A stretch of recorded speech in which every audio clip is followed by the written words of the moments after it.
5 scientific concepts I have learned in Fission 101 that relate to food are 1. In cakes and cookies, substances are needed to create the specific desired texture that people want and expect. The substance that is needed to create holes of air pockets in cookies and cakes are baking soda and baking powder. In the process of baking, the baking soda or baking powder allows carbon dioxide to be let free from the cookie or cake. This carbon dioxide that is set free creates a cookie or cake that is more airy and doesn't have a dense texture. If you look at a piece of cake or a cookie, you can physically see the pockets of air that were created. 2. Cake and cookies have similar ingredients, but I don't think anyone could say they have the exact same taste or texture.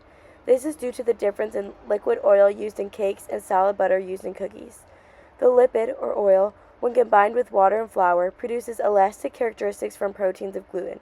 The structural properties of these gluten proteins are the reasoning behind how and why a cake rises and doesn't spread like a cookie.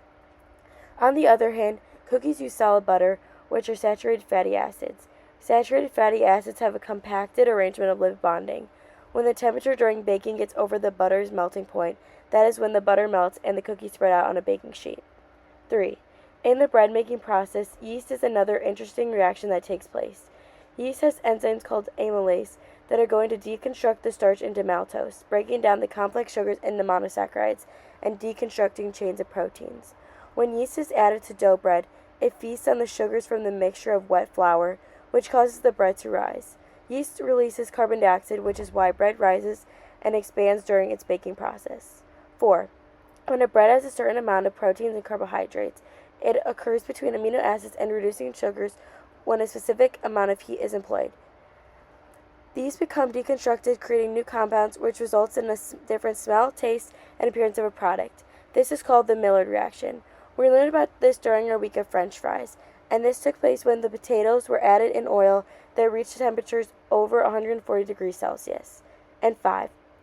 The fermentation process takes place when molecules turn into gases, acids, or alcohol when there is a lack of oxygen that takes place in the system. Fermented foods are accomplished by using microbial growth in a controlled manner. Foods such as beer, yogurt, and sauerkraut all need fermentation to get their end product.